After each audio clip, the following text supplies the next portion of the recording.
लागे छो jeans pant पहिन के बड़ा फिट लागे छो।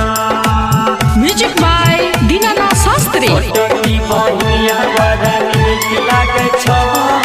जींस पैंट पहिन के बड़ा फिट लागे छो। छोटा की बहिनिया भौजी नीक लागे छो। भौजी नीक लागे छो। जींस पैंट पहिन के बड़ा फिट लागे छो। भौजी छोटा की बहिनिया तोहर नीक लागे छो। बड़ा नीक लागे छो। जींस पैंट पहिन के बड़ा फिट लागे छो।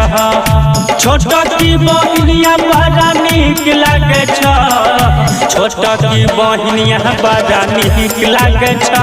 बड़ा नीक लागे छो। जींस पैंट पहिन के बड़ा फिट लागे छो। छोटा की बहिनिया बड़ा नीक लागे छो। जींस पैंट पहिन के बड़ा फिट लागे छो।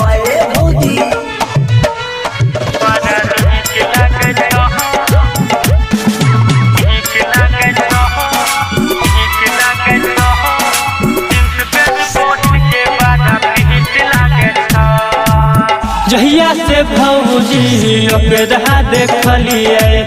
जहिया से भौजी ओकरा देखलिए। ओकर चक्कर में अपन जान गवलिए। खाना पीना कुछो नीक नहीं लागे। ओकरे याद में पूरा रात जागलिए। लंबे लंबे बाल ओकर लंबे लंबे बाल बड़ा नीक लागे छो। हाँ नीक लागे छो।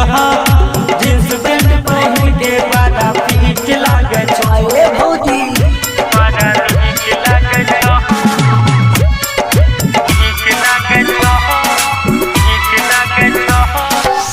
भैया से कह के तहनी सेटिंग करवाहबो। भैया से कह के तहनी सेटिंग करवाहबो। पंडित बुला के जल्दी दिन देखवाहबो। शादी में भौजी हबो कहराना देहरी। देवरू राजू के हाथ मंगिया सहजवाहबो। अमन सुधीर कहे अमन सुधीर जोड़ी बड़ा नीक लागे छो। हाँ नीक लागे छो। जींस पैंट पहिन के बड़ा फिट लागे छो। छोटा की बहिनिया भौजी नीक लागे छो। छोटा की बहिनिया भौजी नीक लागे छो। बड़ा नीक लागे छो। जींस पैंट पहिन के बड़ा फिट लागे छो। भौजी छोटा की बहिनिया बड़ा नीक लागे छो।